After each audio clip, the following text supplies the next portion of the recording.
अस्सलाम वालेकुम बच्चों। आज हम शुरू करने जा रहे हैं हमारा चैप्टर नंबर 6, छठा चैप्टर स्टोइशियोमेट्री। ये हमारा छठा वन शॉट लेक्चर है क्लास 9 केमिस्ट्री का। और ये लेक्चर हमने आप लोग के लिए निकाला है ताकि आप अपने एग्ज़ाम के लिए तैयारी कर सकें। भले आपने पूरे साल ना पढ़ा हो, कोई मसला नहीं बेटा, 2 महीने पढ़े हुए हैं फिर भी ये वन शॉट लेक्चर इसलिए तो हमने आप लोग के लिए निकाला है ताकि आप भी अच्छे मार्क्स ला सकें अपने पेपर के लिए। तो ये लेक्चर आपने देखना है ताकि आप पूरा पेपर आराम से करके आ सकें। स्टोइशियोमेट्री थोड़ा सा मैथमेटिकल है, थोड़ा सा मुश्किल है, लेकिन ये लेक्चर इसलिए तो है आप लोग के लिए। तो ध्यान से सुनना है अब आपने, और हम आपको ये पूरा चैप्टर करवाते हैं आज। और अगर आपने सही से पढ़ा है ये चैप्टर तो आपका भी पेपर अच्छा हो जाएगा। तो ध्यान से सुनना है अब आपने। साथ में आपकी एग्ज़ाम की तैयारी के लिए हमने कमेंट सेक्शन में सबसे पहला कमेंट है, यहाँ पे हमने नोट्स डाले हैं आप लोग के लिए फ्री के। आप इसको जाके खोलेंगे तो आपके पास गूगल ड्राइव की लिंक खुलेगी, उसमें नोट्स पड़े हुए हैं तमाम के तमाम सारे टॉपिक्स के, सब्जेक्ट्स के। और ये कोई एमी नोट्स नहीं है, ये हमारे बैच के जो 300 बच्चे जिनके 90% से ज़्यादा मार्क्स आए थे उनके नोट्स हैं, हमने कंपाइल करके डाले हुए हैं ताकि आप भी है ना एग्ज़ाम की तैयारी कर सकें। ये 2025 के हमारे बैच के टॉपर बच्चों के नोट्स हैं, तो वो नोट्स जाके आप खोल लें। और साथ में आप हमारी बैच भी ज्वाइन कर सकते हैं ताकि आप भी उन बच्चों की तरह आप 90% मार्क्स ला सकें। हम A to Z आपको सारे कॉन्सेप्ट्स पढ़ाते हैं, most important topics, most important questions, model paper, और साथ में 3 गेस्ट पेपर्स भी देते हैं with special exam writing sessions. इसलिए तो हमारे इतने सारे बच्चे हैं जिनके 90% मार्क्स आते हैं। हमारे पास पाकिस्तान की बेस्ट फैकल्टी यहाँ पे पढ़ी हुई है। तो बैच ज्वाइन करने के लिए आपको 800 रुपये सिर्फ एक सब्जेक्ट के, और अगर आप सारे सब्जेक्ट्स लेते हैं 7 के 7 सब्जेक्ट्स तो उसके 3000 रुपये। 2 महीने में हम आपको जीरो से हीरो बनाएंगे ताकि आप भी 90% मार्क्स ला सके सारे सब्जेक्ट्स में। बैच अगर आपको ज्वाइन करनी है इस नंबर पे आप मैसेज कर लें हमें, और ये नंबर डिस्क्रिप्शन में भी पड़ा हुआ है, आप हमें मैसेज कर लें, हम आपको ऐड कर लेंगे हमारी रिविजन बैच में। तो अब हम शुरू करते हैं हमारा चैप्टर नंबर 6 स्टोइशियोमेट्री का वन शॉट लेक्चर। तो बच्चे आज जो है हम आगाज करने जा रहे हैं यूनिट नंबर 6 का स्टोइकियोमेट्री का। यूनिट नंबर 1 हमने पढ़ा, यूनिट 2 पढ़ा, यूनिट 3 पढ़ा। जो है यूनिट 3 मतलब हम स्टार्ट करने जा रहे हैं स्टोइकियोमेट्री। ये यूनिट बेसिक बेस यूनिट है। अच्छा जी, किस चीज का बेस यूनिट है? आप कोई भी बोर्ड उठा लेना, उसकी 9th किताब क्लास की किताब के अंदर ये है, फर्स्ट ईयर की किताब के अंदर ये जो ओल्ड करिकुलम है। मैंने ये समझा कि जी तीसरे यूनिट से ज़्यादा जो इम्पोर्टेंट है आपका ये वाला यूनिट है। अगर आपने इसकी बेस बना ली ना, समझो जी आपका आगे चीज़ें जो है ना आसान हो रही है। और ई केट साइड पर और most importantly MDCAT side पे ये यूनिट पूछा जाता है। ये कुछ बात है। तो देखें जी, स्टोइकियोमेट्री की एक ब्रांच है केमिस्ट्री की। एक क्या है बच्चे? ब्रांच है केमिस्ट्री की। अच्छा, तो आप पूछेंगे सर कैसी ब्रांच है? सवाल आएगा आपके दिमाग में, सर कैसी ब्रांच है? अच्छा जी, ये उस किस्म की ब्रांच है जिसके अंदर बच्चे आप लोग स्टडी करते हैं रिलेशनशिप के जी रिएक्टेंट और प्रोडक्ट का। ठीक है, अब ये रिएक्टेंट प्रोडक्ट क्या कहानी है, ये किस चिड़िया का नाम है जी, ये समझते हैं। देखिए जी, अगर आप घर पर हैं, घर पे अगर आपको चाय बनानी है तो जी आप क्या लेते हैं? दूध लेते हैं, प्लस पत्ती डालते हैं उसके अंदर, प्लस शुगर डालते हैं इसमें। सही है? ये 3 चीजें आपस में आप क्या करते हैं? मिक्स करते हैं। तो जी आपका एक चीज आती है, उसे आप कहते हैं चाय। ठीक है, तो जी ये जो 3 चीजें आपने मिक्स की, ये क्या होती हैं? इसको कहते हैं रिएक्टेंट। आपस में क्या होती हैं? ये मिक्स होती हैं, रिएक्ट करती हैं। और आपको आखिर में आपकी जो चाय मिली है, जिससे आपका दिमाग घोड़े की तरह तेज होके भागता है, वो आपका क्या है जी? प्रोडक्ट है, एंड प्रोडक्ट। तो आपको फॉर एग्जाम्पल घर पे आए हैं 2 मेहमान, 2 मेहमान, आपकी वालदा गई हैं जी बाहर शॉपिंग करने। आपको मेहमान आए जी, वो कह रहे हैं हम चाय पियेंगे, आपको चाय बनानी। तो जी आपको कितना दूध चाहिए, कितनी पत्ती चाहिए उसके अंदर, कितनी शुगर चाहिए कि आपके 2 कप चाय के बने? 2 मेहमान है, 1 कप थोड़ी दोगे आप। 2 हैं, दोनों को चाय देनी पड़ेगी, ये तो जाहिर सी बात है, आपको 2 कप चाय चाहिए, 2 कप चाय चाहिए। तो जी सवाल आता है कि आपको कितना दूध चाहिए इसके अंदर, कितना? ये जो कितना है ना, ये इंपॉर्टेंट है। भाई कितनी पत्ती चाहिए, कितना शुगर चाहिए कि आपको 2 कप चाय मिले। ये होता है क्वांटिटेटिव रिलेशन। क्वांटिटेटिव यानी क्वांटिटी, कितनी मिकदार। तो जी ये जो क्वांटिटी बताना, ये रिलेशन है कि जी भाई कितना कितने के साथ मिलके कितना कुछ बनाएगा, कितना कितने के साथ मिलके कितना कुछ बनाएगा, हमें ये चाहिए। तो ये डील करती है स्टोइकियोमेट्री ब्रांच।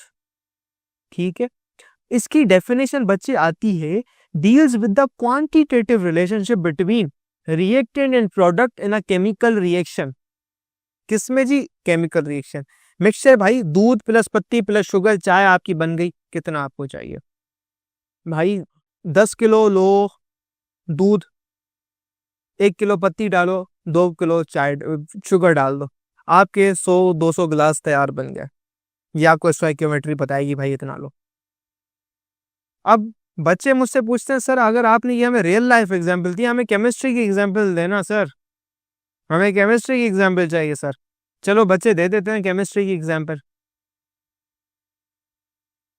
फॉर एग्जांपल आपको पानी बनाना है, आपके पास H2 है, हाइड्रोजन गैस प्लस O2 है। ठीक है, 2H2 लेते हैं यहाँ पर, वो बनाता है जी H2O।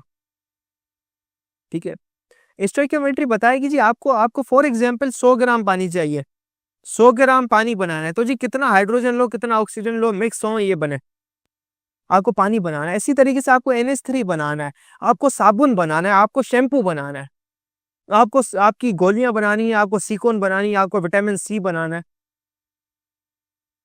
तो जी आपको कितनी मिकदार चाहिए, क्योंकि देखिए चीजें महंगी होती हैं। सोना कितना महंगा है भाई, 3.5 लाख रुपए तोला है।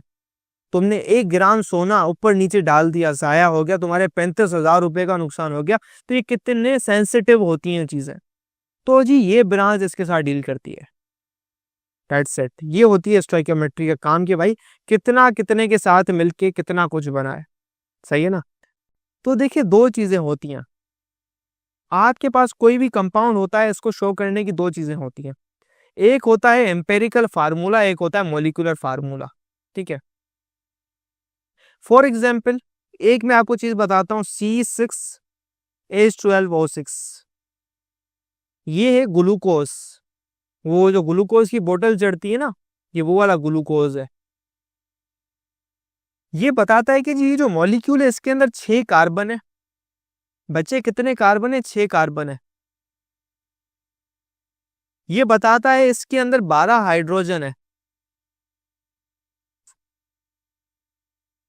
ये बताता है इसमें 6 ऑक्सीजन है। तो ये सारी चीज इसमें मिली है। तो मेरे बच्चे इसको कहते हैं मॉलिक्यूलर फार्मूला। बच्चे जो मॉलिक्यूल होता है आपका छोटा यूनिट, मॉलिक्यूलर फार्मूला ये बताता है कि जी ये जो चीज है इसमें कितने कौन कौन सा एलिमेंट है। पहली ये चीज बनाएगा, बता रहा है कार्बन है, यस सर बता रहा है, हाइड्रोजन है बता रहा है, ऑक्सीजन है बता रहा है। दूसरी चीज ये बताएगा कि कितने कितना एटम है एलिमेंट के, कितने एटम्स हैं हर एलिमेंट के, कितने एटम्स है हर एलिमेंट के। सही है सर? कार्बन है 6 कार्बन है, हाइड्रोजन है 12 हाइड्रोजन है, ऑक्सीजन है 6 ऑक्सीजन के एटम है। ये है मॉलिक्यूलर फार्मूला, एक्चुअल नंबर। इसी तरीके से इसका शॉर्ट फॉर्म आता है एम्पेरिकल फार्मूला, EF जिसे कहते हैं। उसमें क्या होता है, अगर आप देखो, अगर आप ये 3 डिजिट देखो, 6 12 6, 6:12:6, इसको तुम 6 से डिवाइड कर सकते हो, इसका कॉमन फैक्टर है 6। 6 को डिवाइड करो तो यहाँ पे आएगा जी 1:2:1। तो क्या करो, कार्बन लिखो, हाइड्रोजन लिखो, ऑक्सीजन लिखो, इसका जो सिंपलेस्ट रेशो है, सिंपलेस्ट रेशो के अंदर एग्जिस्ट कर सकता है, वो लिखो 1:1। ये होता है एम्पेरिकल फार्मूला। सही है? इसमें क्या होता है, आपको आप बताते हो कौन से एलिमेंट है। ठीक है, दूसरी चीज आप ये बताते हो इसमें कि जी जो आपका एलिमेंट है उसके कितने एटम्स नहीं है, एटम्स का रेशो बताते हो, एटम रेशो। एटम रेशो, आपको एक्चुअल नंबर नहीं पता चलता कितना है। ये होता है एम्पेरिकल फार्मूला रिप्रेजेंट करवाने का। ये आपको एक्चुअल चीज देता है कि एक्चुअल क्या चीज है, ये आपको देता है सिंपल, ठीक है। दो चीजों का सेम भी हो सकता है, दो कंपाउंड्स का सेम भी हो सकता है एम्पेरिकल फार्मूला। जैसे CH2O, अभी मैंने बताया ग्लूकोज का क्या है, ये ग्लूकोज का क्या है एम्पेरिकल फार्मूला। एक और मॉलिक्यूल है जिसे कहते हैं, ये है C6H12O6, एक और मॉलिक्यूल है वो होता है CH3COOH, ठीक है। इसको तुम लिखोगे ना C2H4O2 होगा, इसका भी CH2O बनेगा, एसिटिक एसिड का भी यही बनेगा। तो देखें जी, ये है। तो इससे तुम्हें पता है क्या समझ आ रही है बात, यानी दो डिफरेंट कंपाउंड्स का, लिखो जर्नल पे, दो डिफरेंट कंपाउंड्स का सेम एम्पेरिकल फार्मूला हो सकता है, दो डिफरेंट कंपाउंड्स का सेम एम्पेरिकल फार्मूला हो सकता है, ये बात समझ आई। हाँ, लेकिन अगर वो कंपाउंड्स आप देखें एटम वाइज, मॉलिक्यूलर फार्मूला उनका सेम होगा, यू नो वो डिफरेंट होगा, आई मीन के उनका डिफरेंट होगा। जिससे इसका CH3COOH, इसका C6H12O6 से बता सकते हो। तो देखिए ये सारी चीजें, तो बच्चों का सवाल आता है, अक्सर बेशतर सवाल आता है, सर हमें जरूरत क्यों पड़ी वाई एम्पेरिकल फार्मूला, वो तो हमें एक्चुअल चीज बता ही नहीं रहा, वो तो खाली हमें सिंपल फॉर्म में दे रहा है और ये तो हमें और उलझा रहा है। मॉलिक्यूलर फार्मूला हमारे पास है तो हम एम्पेरिकल फार्मूला की हमें पढ़ने की क्यों जरूरत है रूबरू में, जो किसी चीज काम की नहीं है। बच्चों का सवाल होना चाहिए ये कि भाई ये क्यों पढ़े हम, हमें मॉलिक्यूलर फार्मूला हंसता मुस्कुराता हर चीज दे रहा है, भाई जरूरत क्या है एम्पेरिकल फार्मूला की, ये प्रॉब्लम्स क्रिएट कर रहा है, क्यों पढ़ रहे हैं हम इसे, जो मसला कर रहा है आधी अधूरी बात कर रहा है।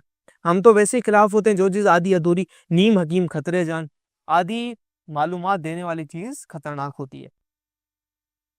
मेरे बच्चे समझो बात को, ये जो ये जो एम्पेरिकल फार्मूला है ना, एक राज की बात बता रहा हूं, कोई नहीं बताएगा, कोई टीचर तुम कोई पाकिस्तान की कोचिंग जाके पढ़ लो ना, ए लेवल्स के अलावा, federal board, Sindh board, Punjab board, मुझे पता है टीचर्स, मैं 10 साल से पढ़ा रहा हूँ, मैं पता नहीं कितने इंस्टीट्यूट्स के अंदर हूँ, ये कॉन्सेप्ट नहीं देगा, ये कॉन्सेप्ट ये लेक करता है। आपको पता होगा स्कूल्स के अंदर आप पढ़ रहे हैं, आपने अगर पढ़ा होगा देखिएगा, मुझे बताइएगा। एम्पेरिकल फार्मूला हमने बनाया नहीं है, ये स्प्रिंग अप हुआ है।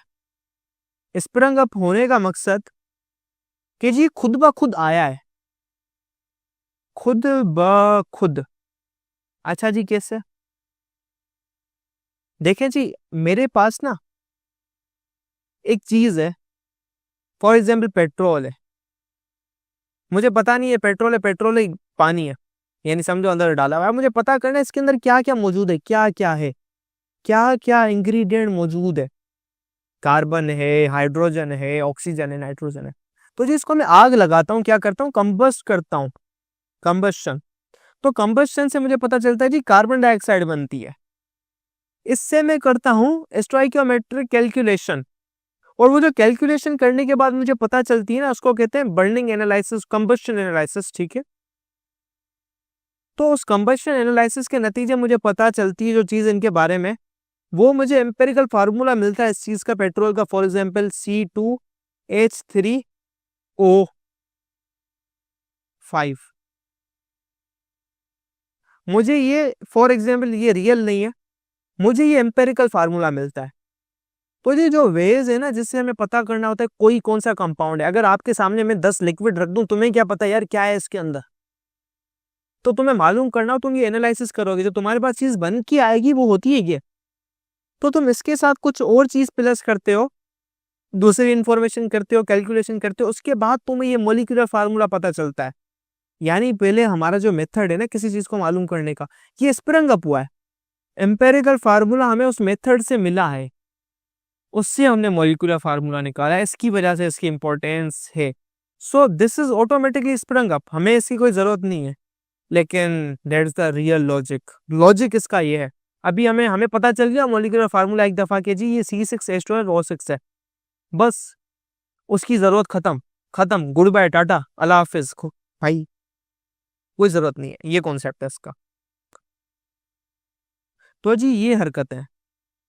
तो वो लोग जो कह रहे थे बच्चे के डेफिनेशन जी ये आ गया, deals with the quantitative relationship between reactant products in a chemical reaction। इसको और अच्छा कर सकते हो in a balanced chemical reaction. Chemical reaction balance होना चाहिए। केमिकल रिएक्शन बैलेंस होना क्या है मतलब, बच्चे बैलेंस होने का क्या मकसद है कि जी जितने लेफ्ट हैंड साइड पर है, मुझे पता है जो बच्चे, मैंने 10 दफा बात कही लेकिन फिर से रिपीट करता हूँ, बच्चे ध्यान नहीं देते। H2 + O2 H2O बनाता है। अब लेफ्ट हैंड साइड पे 2 हाइड्रोजन है 2 ऑक्सीजन है, राइट हैंड साइड पे 2 हाइड्रोजन है 1 ऑक्सीजन है। तो जी ये एटम्स 4 है, यहाँ पे 3 एटम है, तो ये बैलेंस नहीं है, दोनों बराबर होने चाहिए। तो इसको बैलेंस करने के लिए यहाँ पे आप 2 लगाते हो, यहाँ पे 2 लगाते हो, जैसे यहाँ पे हाइड्रोजन हो जाते हैं 4, यहाँ पे 4 हो जाते हैं, ऑक्सीजन 2 होते हैं, यहाँ पे भी ऑक्सीजन 2 होते हैं, तो ये बैलेंस हो जाती है चीज। ये ऑलरेडी मैंने करवाई हुई है चीज, तो मैं आपको रिवाइज करवा रहा हूँ जस्ट। तो इसी तरीके से बच्चे आपके पास आता है एम्पेरिकल फार्मूला CH2O, ये एम्पेरिकल फार्मूला ग्लूकोज का, ratio of number of atoms, types of atoms बताता है कि जी टाइप्स है, और जो नंबर होता है जी वो ratio of number of atom होता है। इसी तरीके से मॉलिक्यूलर फार्मूला जी आपको एक्चुअल नंबर ऑफ एटम देता है और टाइप्स ऑफ एटम बताता है। कुछ कंपाउंड्स होते हैं जिनका मॉलिक्यूलर फार्मूला और एम्पेरिकल फार्मूला सेम होता है। कुछ कंपाउंड्स होते हैं H2O, H2O 2 और 1 को तुम क्या फर्दर क्या तोड़ सकते हो, सिंप्लीफाई कर सकते हो, ये ऑलरेडी रेशो के अंदर है, 1:2, 3:1, तो ये दोनों का सेम होता है। यानी कोई बोले H2O का मॉलिक्यूलर फार्मूला और एम्पेरिकल फार्मूला अलग होता है, सेम होता है, सेम होता है। सही है, ये नोट्स में अपलोड कर दूंगा। ये कुछ हैं फार्मूलाज, ये आपने देखने हैं जी। ये ब्रोमीन हो गया, ये हाइड्रोजन हो गया H2। बच्चे पूछते हैं सर ये H अकेला क्यों नहीं लिखा जाता। H इसलिए नहीं लिखते क्योंकि ये मॉलिक्यूल के फॉर्म के अंदर एग्जिस्ट करता है। H2O, CO2, HCl, NaOH, कुपरस sulphate हो गया और कॉपर सल्फेट हो गया, ग्लूकोज हो गया। Then you have a molecular mass and a formula mass.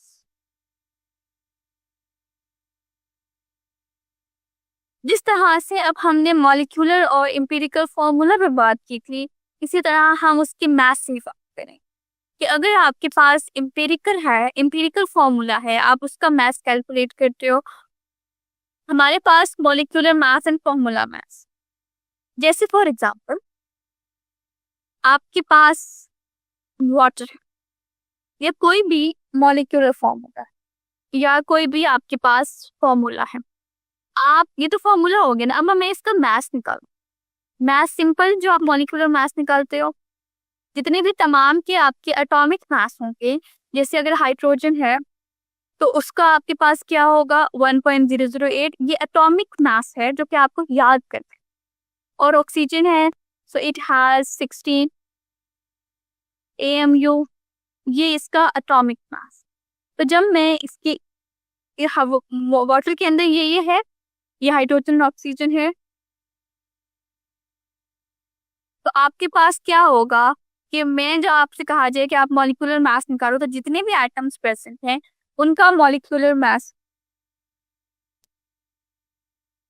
जितने भी आपके पास एटम्स प्रेजेंट हैं आपके पास, अब मैं क्या करूंगी कि मेरे पास हाइड्रोजन 2 हैं, इनका मास क्या है 1.008, या आप सिंपल 1 भी लिख सकते हो, बट 1.008 ज्यादा एक्यूरेट आपके पास आएगा, सॉरी 18।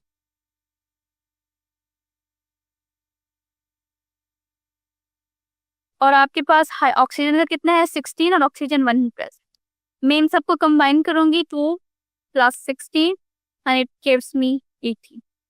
ये 18 क्या है मेरे पास हाइड्रोजन का मॉलिक्यूलर मास, 18 आपके पास क्या है हाइड्रोजन का मॉलिक्यूलर। मैंने आपको 2 फॉर्मूलाज बताए हैं, एक मैंने आपको मॉलिक्यूलर फॉर्मूला बताया है और एक मैंने आपको इम्पीरिकल फॉर्मूला बताया है, ठीक है। फॉर एग्जाम्पल अगर मैं ग्लूकोज की बात करूं तो ग्लूकोज का जो मॉलिक्यूलर फॉर्मूला है वो C6H12O6, ठीक है। इम्पीरिकल फॉर्मूला इसका क्या है, CH2O, ये हमने अभी बात की। आप अगर आपसे कोई कहे कि आपने इस मॉलिक्यूलर फॉर्मूले का मॉलिक्यूलर मास निकाला, कार्बन को कितना है 12, तो कार्बन को 6 से मल्टीप्लाई करेंगे। हाइड्रोजन का 1 है तो हाइड्रोजन लेकिन 12% है तो हम इसे 12 से मल्टीप्लाई करेंगे। प्लस आपके पास ऑक्सीजन है, ऑक्सीजन कितनी प्रेजेंट है, ऑक्सीजन 16 है और ओवर 6 प्रेजेंट है।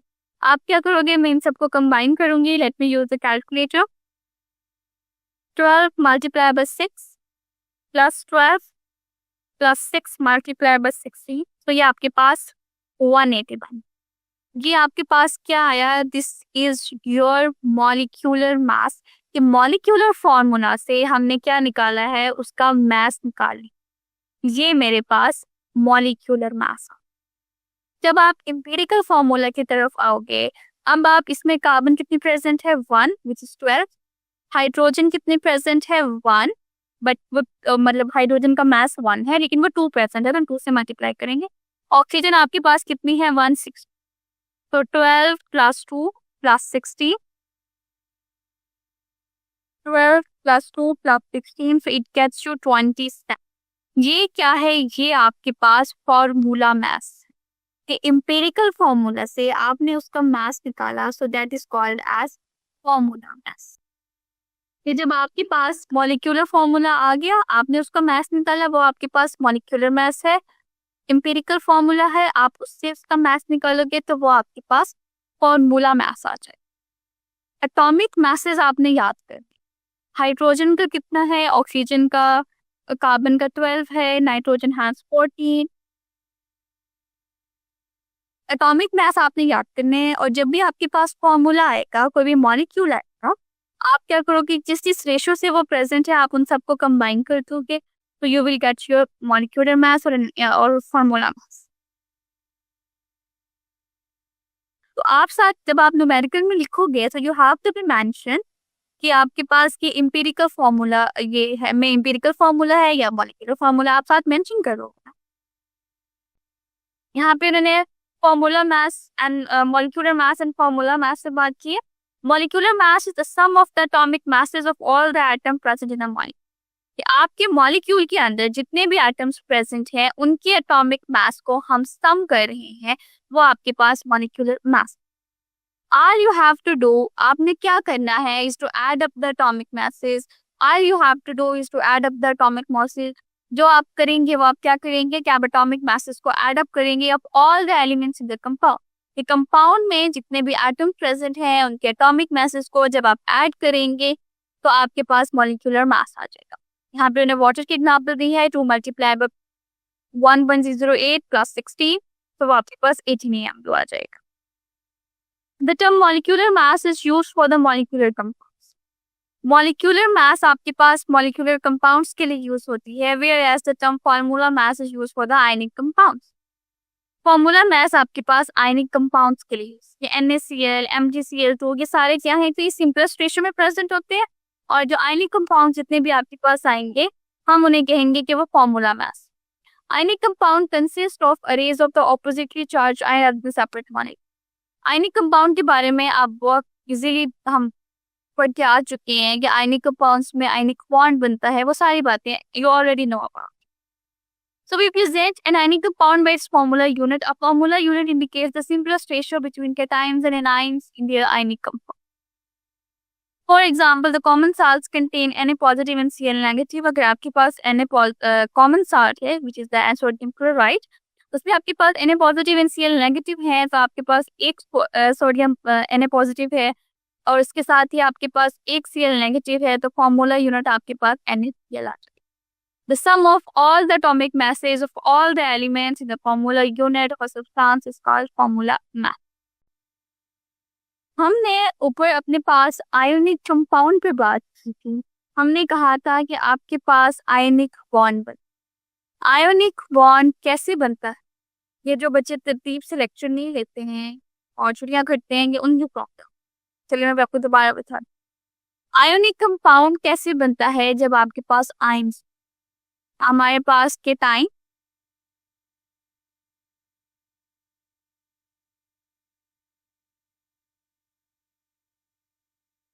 आयनिक कंपाउंड कैसे बनते हैं कि हमारे पास केटाइंस और उसी के साथ हमारे पास एनाइंस।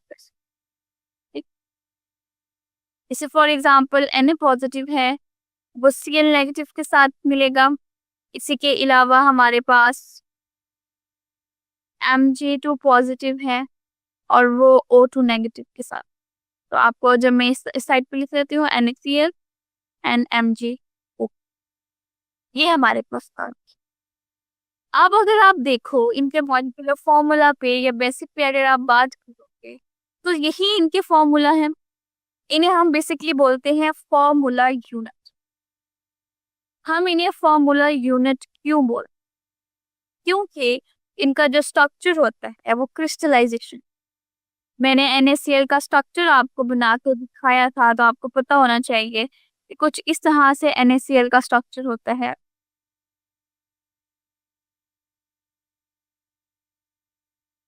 ये जो कॉर्नर्स हैं जिन्हें मैं पिंक से ड्रॉ करूंगी,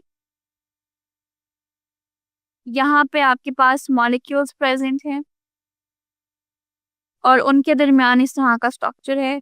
इसी के साथ ही एक और भी यहाँ पे प्रेजेंट है, यानी बहुत कॉम्प्लेक्स होता है। तो कौन सी है कि ये बहुत सिंपल है।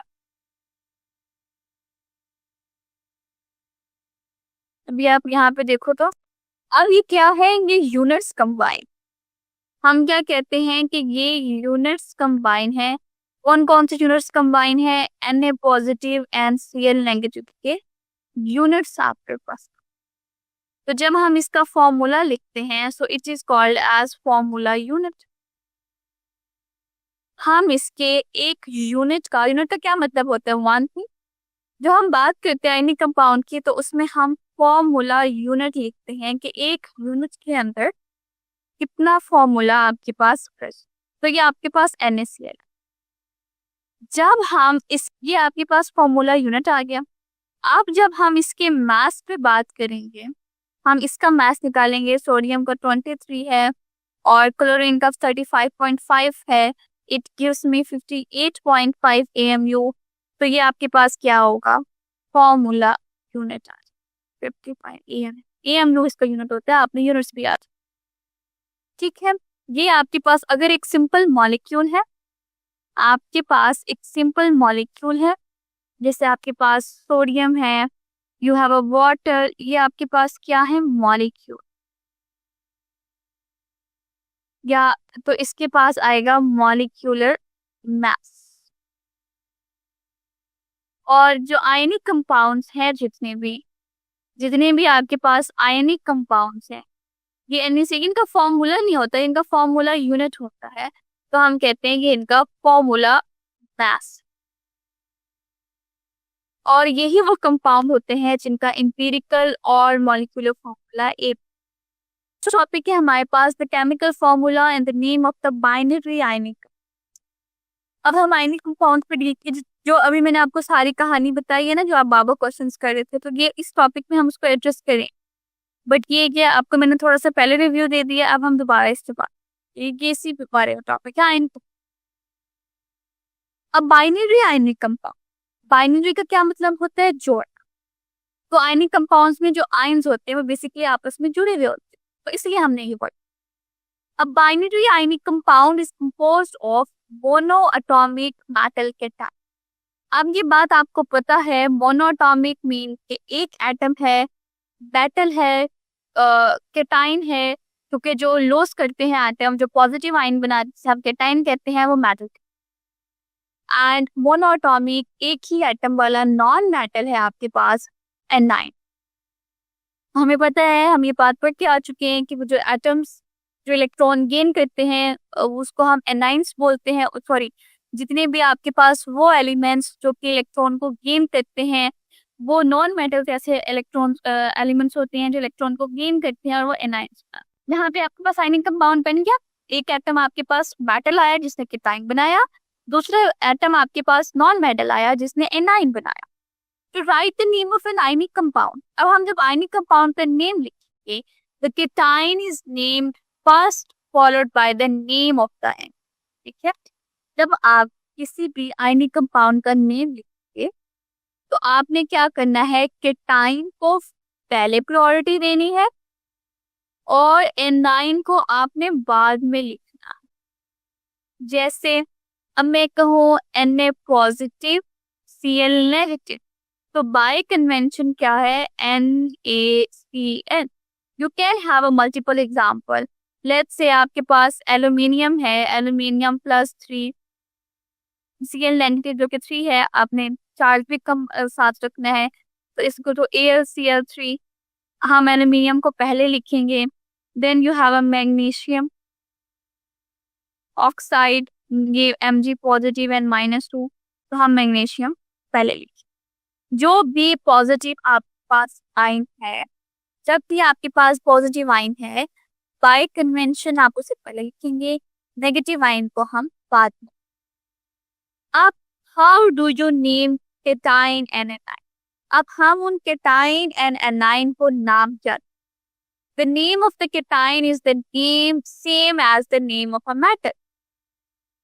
कि जो आपके पास केटाइन है वो वही होगा जो कि मेटल है। जैसे अब यहाँ पे मैंने फॉर्मूला लिख लिया, अब मैं इनके नेम लिख राइट साइड या इस साइड पहले। अब मैं इनके नेम लिख, हमने क्या बात की कि जो केटाइन के नेम है वो वही हैं जो कि मेटल्स के नेम। कौन से? सोडियम, सिंपल, कोई चेंजेस नहीं। एल्यूमिनियम, मैग्नीशियम, ये वही मेटल्स के नेम थे जो हमारे पास प्रेजेंट। ठीक है, नेक्स्ट। अब but in the name of the cation is same as the name of a metal, but in a name of a monoatomic anion, the sulfuride is added to the root name of that. लेकिन जब A9, ये हमने cation, अब इसमें A9 में present है ना, तो हम क्या करेंगे, हम उसमें आइड ऐड करेंगे। आइड किस तरह से ऐड करेंगे कि हमारे पास सोडियम क्लोराइड है ना, सोडियम ये क्या है, ये क्लोराइड, तो हम इसको कहेंगे क्लोराइड। यहाँ पे भी क्लोरीन है तो हम इसे कहेंगे क्लोराइड, हम आइड ऐड करें। ये ऑक्सीजन है तो हम इसे ऐड करेंगे ऑक्साइड, और इसके बाद आपके पास अगर फ्लोरीन आएगा तो हम कहेंगे फ्लोराइड। ठीक है, आपके पास ब्रोमीन है तो हम इसके साथ लगाएंगे ब्रोमाइड।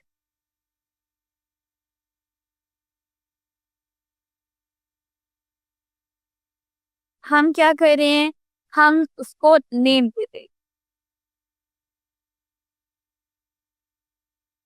क्या बात की, अभी तक आप 3 पॉइंट्स पे बात कर चुके हैं। पहले हमने ये बात किया था कि केटाइन पहले आएगा, एनाइन बाद में आएगा। जब हम नाम लिखेंगे तो केटाइन तो वही होगा जो मेटल का है, लेकिन जो एनाइन है जो कि नॉन मेटल है उसमें हम IED ऐड। यहाँ पे examples, for example sodium chloride, magnesium oxide, aluminium nitrate. The following steps are used to write the chemical formula for a binary ionic compound. अब हम क्या करेंगे, इस स्टेप्स को फॉलो करेंगे जो कि हमें बताएगा कि फॉर्मूलाज आप किस तरह से लिखें। Write the symbols of the cation first and then anions and their charges. सबसे पहले आपने क्या करना है, सिंबल्स लिखेंगे। आप cation पहले लिखोगे, anions बाद में लिखोगे, साथ में आप उसका चार्ज भी मेंशन करोगे। Balance the charge on the cation and anion using the smallest coefficient. हमने क्या करना है, चार्ज को बैलेंस करना है कि हम कम से कम कोएफिशिएंट लगाएंगे तो आपका चार्ज बैलेंस हो जाएगा। The total charge on the cation must be equal to the total charge on an anion because an ionic compound is new. मैं आपको तो ये कह रहे हैं कि आपके पास जो एनाइंस और केटाइंस प्रेजेंट हैं जो आपस में कंबाइन हो रहे हैं, आपके पास उनका जो चार्ज है वो इक्वल होना चाहिए। फॉर एग्जाम्पल अगर आपके पास कंबाइन हो रहे हैं, आपके पास aluminium, let's say you have an aluminium जो कि क्लोरीन के साथ कंबाइन हो, और ये बात आपको पता है, ये बात मैं आपको रिपीट कर दूं कि मैंने ग्रुप नंबर बताए थे कि जो ग्रुप नंबर होते हैं वो जिस नंबर से बिलोंग करते हैं, जैसे कि आपके पास मेटल्स हैं तो अगर ग्रुप एल्यूमिनियम ग्रुप 3 से बिलोंग कर रहा है तो ये 3 एलिमेंट्स को लूज करेगा। क्लोरीन ग्रुप 7 से बिलोंग करता है तो ये 1 इलेक्ट्रॉन गेन करेगा। ये दोनों आपस में कंबाइन करें, हमारे पास एल्यूमिनियम और क्लोरीन आपस में combine, you can see the difference of their charges. आप इनके चार्जेस का डिफरेंस देख सकते हैं। एल्यूमिनियम पॉजिटिव थी एंड क्लोरीन नेगेटिव। हमने इसको इक्वल कर, हम किस तरह से इक्वल करेंगे? एल्यूमिनियम को तो हम कम नहीं ना कर सकते, हम क्लोरीन -1 है, मैं इसके साथ 3 लगा, 3 मल्टीप्लाई, यानी जो क्लोरीन है ना, अब पहले 8 था, अब वो आपके पास 3 हो, तो टोटल क्लोरीन के ऊपर -3, एल्यूमिनियम के ऊपर +3, और ये तो चार्ज आपका न्यूट्रल हो गया। तो अब आपके पास कंबाइंड, मैं आपको सेकेंड एग्जांपल देती हूँ।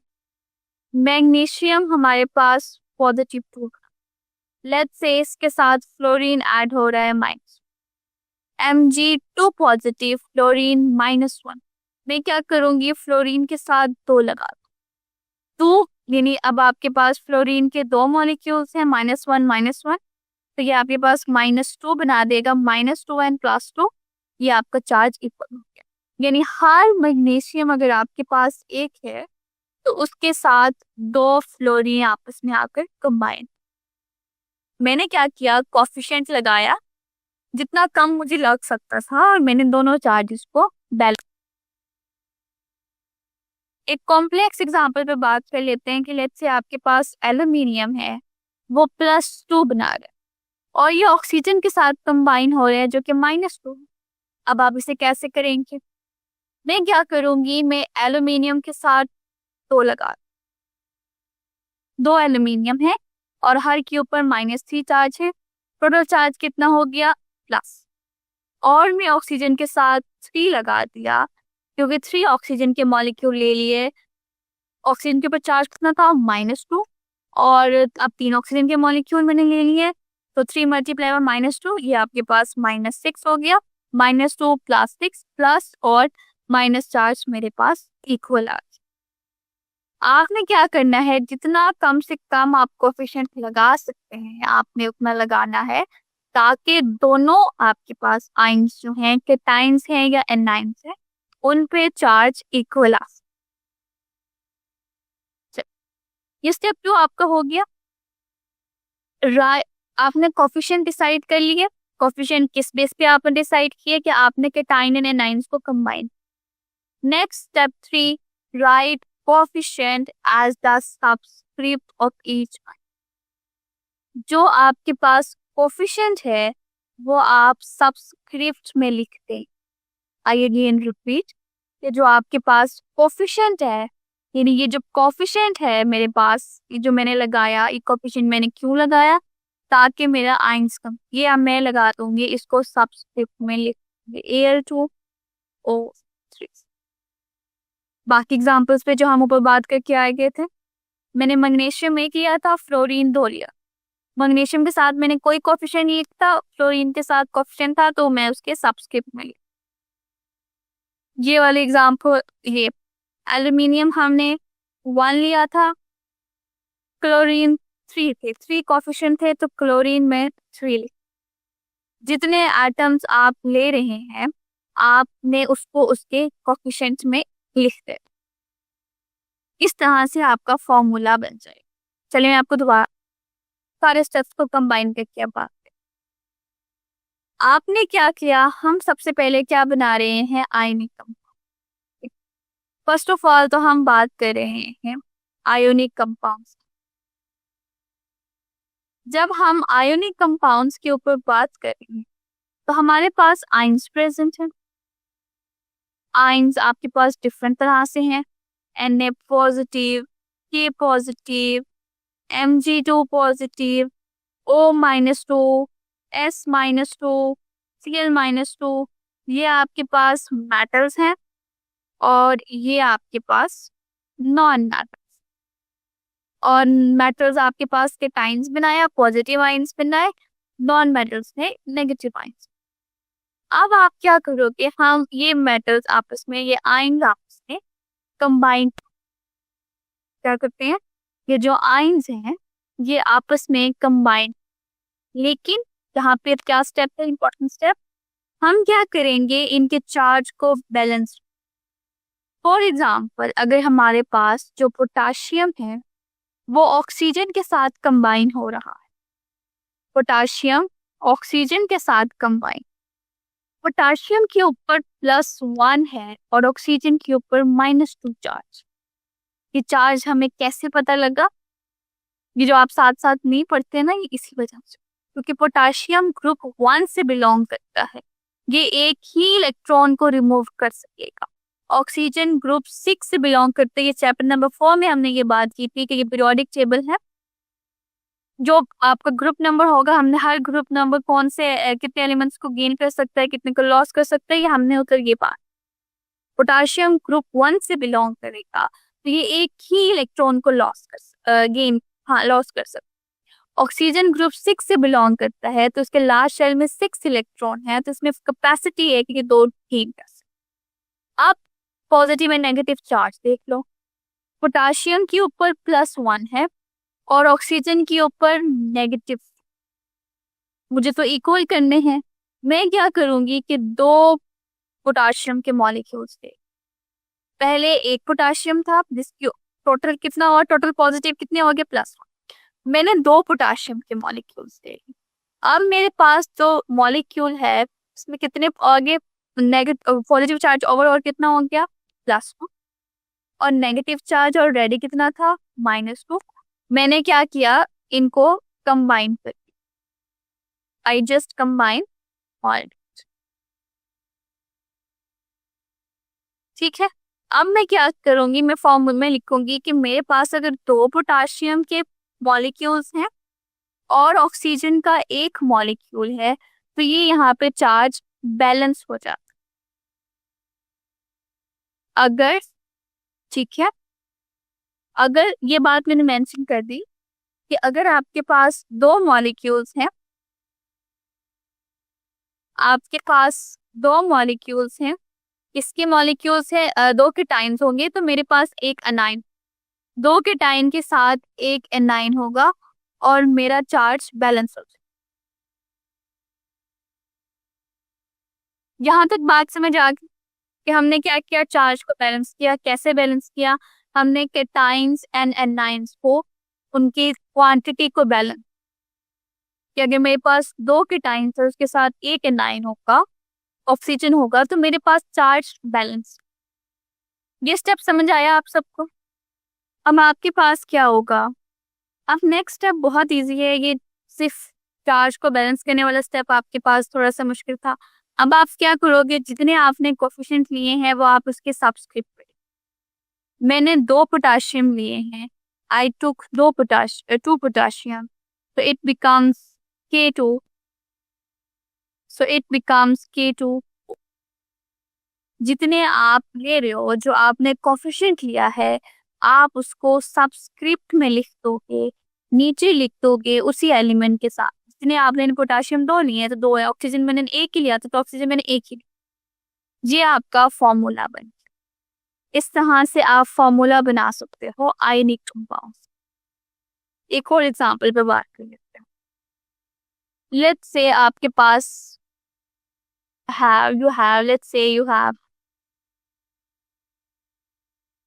एल्यूमिनियम ऑक्साइड पे बात करते हैं। एल्यूमिनियम +3 है, ऑक्सीजन पे -2 चार्ज है। एल्यूमिनियम थर्ड ग्रुप से बिलोंग करे, ओके, मुझे तो इनके, अब एल्यूमिनियम मेरे पास जो मॉलिक्यूल है उसमें +3, मेरे पास जो मॉलिक्यूल है,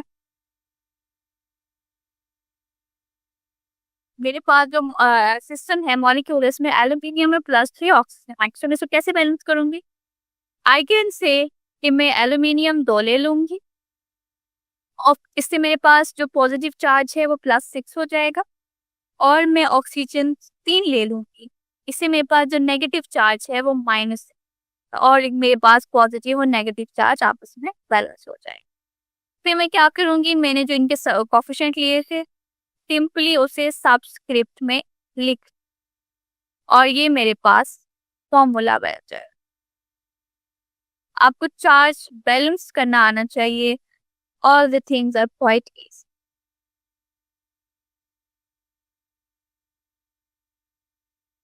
अब आप ये वही है जो आप स्टेप्स में आप स्टेप्स को राइट कर ले। फर्स्ट ऑफ ऑल आपने क्या करना है, सिंबल्स लिखनी है, टाइम पहले लिखेंगे, एनाइंस बाद में लिखेंगे, फिर आप चार्ज को बैलेंस करेंगे बाय द स्मॉलेस्ट कोफिशिएंट। आपके पास टोटल चार्ज इक्वल होना चाहिए। फिर आप अपने कोफिशिएंट्स को सबस्क्रिप्ट में लिख देंगे और आप फिर फॉर्मूला बना। जैसे उन्होंने Na positive and the formula for the sodium chloride, उन्होंने Na positive and Cl negative लिया था, चार्ज बैलेंस थे, हमने कोई कोफिशिएंट ऐड किया, NaCl आपके पास कंपाउंड बन। हमारे पास एल्यूमिनियम ऑक्साइड है Al2-3, हमने एल्यूमिनियम के साथ 2 बनाया, ऑक्सीजन के साथ 3 और हमारे पास ये Al2Cl2 बन Al2O3। ये सारे आपके पास केटाइंस हैं, इसी के साथ ये डिफरेंट एनाइंस हैं। आप इनकी प्रैक्टिस कर सकते हैं। जैसे फॉर एग्जांपल लेट्स से कि मैं यहाँ से कैल्शियम ले लेती हूँ एज एन केटाइन और ब्रोमाइड में एज एन एनाइन ले लिया NO3। इस टेबल में से मैंने क्या किया, एक एग्जांपल कर लेते हैं कि हमारे पास मैंने लिया कैल्शियम और मैंने लिया उसके साथ ब्रोमाइड। ऑफ कोर्स कैल्शियम मेरे पास पॉजिटिव 2 है, ब्रोमीन नेगेटिव 1। मैं कैल्शियम को कम नहीं कर सकती लेकिन मैं ब्रोमीन को 2 बना सकती, मेरे पास 2 ब्रोमीन आ जाएंगे, तो इससे मेरे पास सिस्टम में -1। नेक्स्ट हम क्या करेंगे, केटाइंस को पहले लिखा, ब्रोमाइड को हमने एनाइंस को बाद में। उसके बाद क्या करना है, आपने जो आपने कोफिशिएंट लिए हुए हैं आप उसको सब्स्क्रिप्ट करें। कैल्शियम के साथ तो मैंने कोई कोफिशिएंट ऐड नहीं किया था, मैंने ब्रोमीन के साथ किया था और मैं उसको सब्स्क्रिप्ट लिखूंगी, तो ये आपके पास कैल्शियम ब्रोमाइड का फॉर्मूला बन जाए। आपके पास टेबल है, केटाइंस का टेबल उन्होंने दिया हुआ है, एनाइंस का। आप किसी भी तरह से किसी भी 2 केटाइन, एक केटाइन एक केटाइन ले ले टेबल से, अपनी वजह से एनाइन ले ले, उन्हें कंबाइन करें, चार्ज को बैलेंस करें और आपके पास फॉर्मूला बच जाए। चलिए, अब ये जो हमने सारा देखा है ना कि एक मोल कितने मास है, मास में कितने मोल्स हैं, ये सारा लिखा है। अब हम इसको कैलकुलेट करते हैं, इसको अप्लाई करते हैं।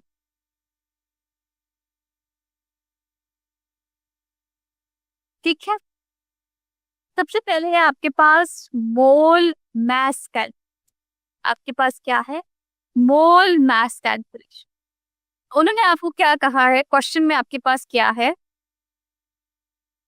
कि calculate the molar mass, calculate the molar mass of sodium, nitrogen and sucrose. सबसे पहले तो आप उन्होंने क्या कहा है आपको, मोलर मास। मोलर मास का मैंने क्या मतलब बताया है कि मास in 1 mole.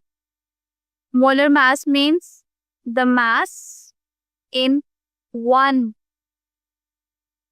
अब आप कह रहे हैं कि 1 मोल में कितना मास है, हम वो देखते हैं।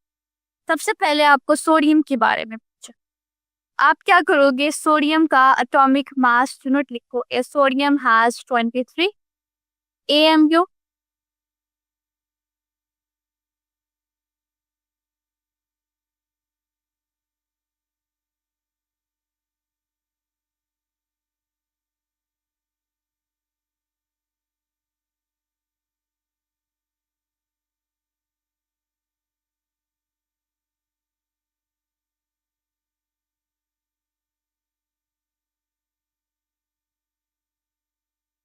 (23 AMU). Why it happened?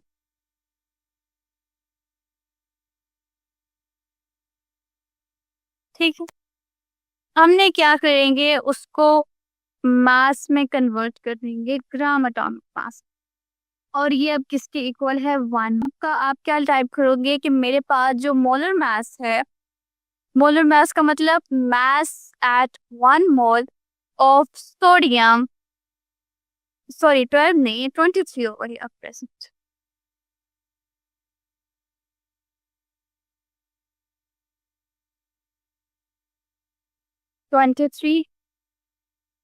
AMU, gram atomic mass लोगे तो it becomes 23 gram. So molar mass आपका सोडियम में कितना आ गया है? 23 ग्राम। नेक्स्ट उन्होंने आपको एग्जांपल दी है, यहाँ पर आप देखो, so 1 mole of sodium is equal to 23 gram. Next उन्होंने आपको नाइट्रोजन की बताई है कि जो नाइट्रोजन है N2,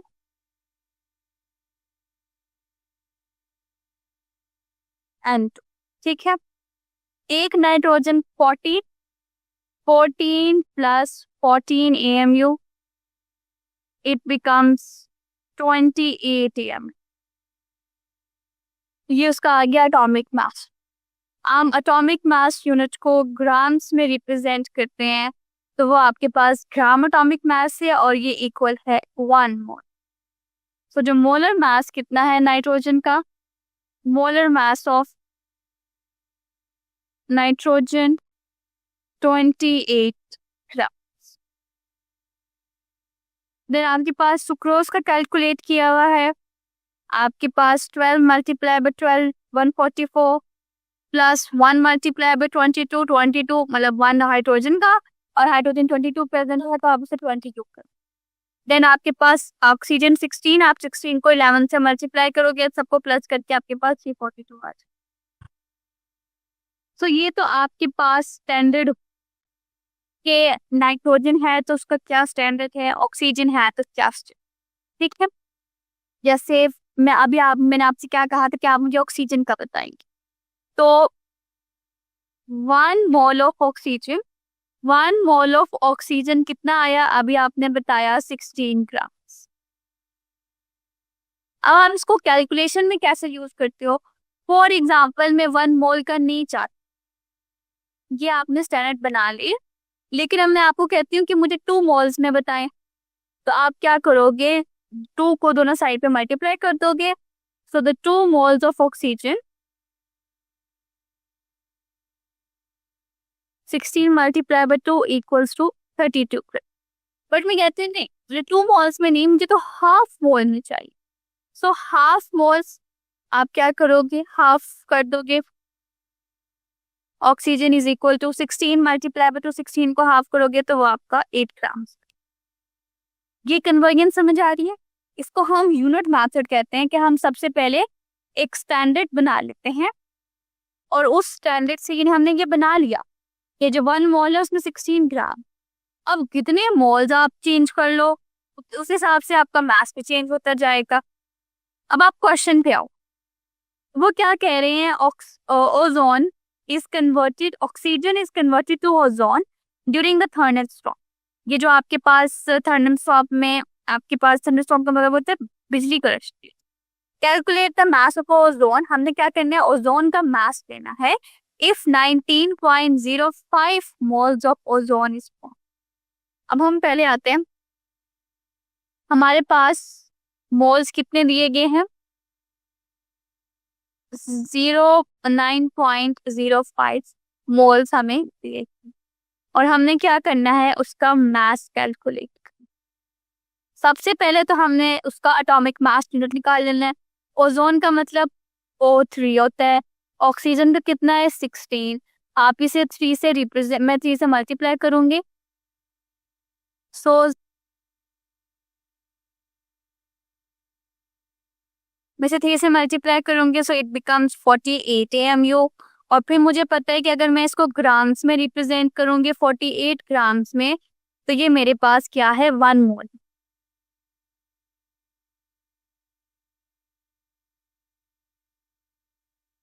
और मुझे ये भी पता है कि मेरे पास 1 मोल क्या है?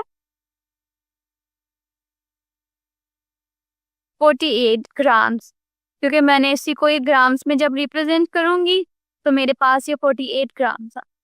अब वो मुझसे कितने का पूछ रहे हैं? 9.05। सो 1 मोल में 48 ग्राम्स और 9.0 मोल में 48 मल्टीप्लाई बाय 9.05 ग्राम्स, और ये आपका आंसर आ जाएगा। अब मल्टीप्लाई कर दोगे 43.4 ग्राम ऑफ ओजोन। अब इस तरह से क्या किया हमने कि हमने 1 मोल में तो हमें स्टैंडर्ड पता है ना कि हमने 1 मोल का स्टैंडर्ड किस तरह से सेट करना है। तो पहले हमने स्टैंडर्ड सेट कर लिया, फिर हमने उसी को यूज करते हुए अपनी जो अमाउंट थी 9.05 मोल उसमें से मास निकाला। तो अगर आपके पास 9.04 मोल है तो उसमें इतना मास होगा ओजोन। बात समझ आ रही है? अब आप यहाँ पे भी देखें, ये बिल्कुल वैसे ही है।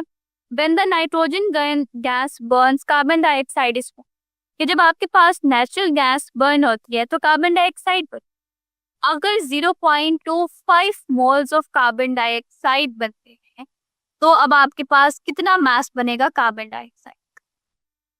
अब वही बात कि मोल्स आपको दिए हुए हैं और आपने निकाल लेना है मास। कितने मोल्स आपको दिए हुए हैं? उन्होंने कहा है कि हमें बताएं कि 0.25 मोल्स हैं, तो उसमें आपके पास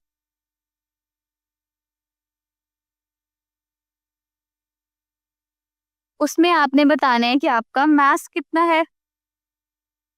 0.24, हमें 0.25 का तो नहीं पता, लेकिन हमें 1 मोल का तो पता है। तो हम क्या करेंगे, कार्बन है, हाँ कार्बन डाइऑक्साइड। कार्बन डाइऑक्साइड सबसे पहले इसका AMU निकाल लेंगे। कार्बन का 12 होता है, ऑक्सीजन का 16, तो 16 multiply by 2 36 plus 12 44 AMU। But मैं अगर इसको ग्राम्स में रिप्रेजेंट करूंगी 44 ग्राम्स, तो ये मेरे पास इक्वल हो जाएगा 1 मोल के। तो अब मुझे पता लग गया कि अगर मेरे पास कार्बन डाइऑक्साइड का 1 मोल है, अगर मेरे पास 1 मोल है कार्बन डाइऑक्साइड का, तो वो कितने के इक्वल है? तो वो इक्वल है 44 ग्राम्स। तो अब मेरे पास कितने 0.25, बट मेरे पास 0.25 मोल्स हैं। तो मैं 44 को भी 0.25 से मल्टीप्लाई कर दूंगी। सो आप मल्टीप्लाई करो, so your answer will be 11 grams of carbon dioxide. तो अगर मेरे पास 0.25 मोल्स है तो उसमें मेरे पास 11 ग्राम्स में मास है। सो हम स्टोइचियोमेट्री पे बात कर रहे थे और हमने कैलकुलेशंस पे बात की। Let me draw the calculation again. ये एक मेन इक्वेशन है जो मैं आपको बता रही हूँ, और अगर आपको ये मेन इक्वेशन आ गई ना तो इसका मतलब है कि आपको इसी पूरा कंप्लीट चैप्टर याद है। तो मैंने आपको क्या कहा था कि कोई भी आपके पास एक एटम है या जो मॉलिक्यूल है, कोई भी आपके पास, ऑफ कोर्स कि आप यू हैव एन एटम, कि अगर आपके पास कोई भी एटम है, आप कोई भी मॉलिक्यूल ले लें, आप कोई भी आयन ले लें जिसमें आप कह लो कि आपके पास आयनिक कंपाउंड्स है जिनमें आप फॉर्मूला यूनिट्स आते हैं NaCl MgCl2, ये कोई भी आपके पास इस तरह के मॉलिक्यूल हैं। हमने क्या किया है, इनका एटॉमिक वेट लिया है। हमने क्या किया है, इनका जो एटॉमिक वेट है, हमने जो इनका एटॉमिक मास लिया था, एटॉमिक मास के लिए ऑफ कोर्स कि मॉलिक्यूल होगा तो मॉलिक्यूलर मास होगा, फॉर्मूला यूनिट होगा तो फॉर्मूला मास होगा।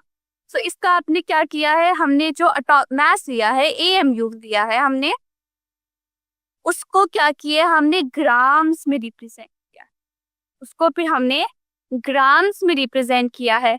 जब हम ऐसे करेंगे तो हमें पता लगेगा कि ये 1 मोल के इक्वल है। ठीक है, ये सारी क्वांटिटी आपके पास 1 मोल के इक्वल है। एंड नेक्स्ट, ये जो 1 मोल है उसमें 6.02 क्रॉस 10⁻23 पार्टिकल्स प्रेजेंट हैं, उस एटम के, उस मॉलिक्यूल के या उस फॉर्मूला के। एग्जाम्पल मैंने यहाँ पे बात की ऑक्सीजन।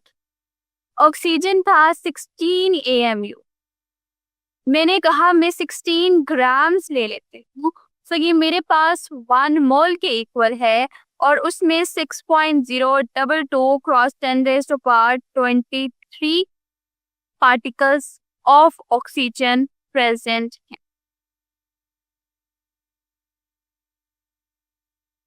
ऑफ ऑक्सीजन प्रेजेंट है। इसी तरह आप में एक मॉलिक्यूल की बात कर लेते हैं। मॉलिक्यूल में फॉर एग्जांपल हम बात करते हैं ओजोन की, O3।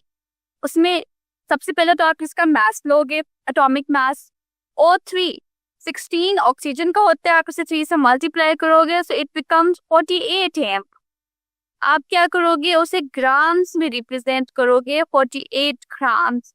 ये आपका क्या कहलाएगा, 1 मोल कहलाएगा। और उसमें ये जो क्वांटिटी है 6.022 क्रॉस 10⁻23 पार्टिकल्स उसमें प्रेजेंट हैं।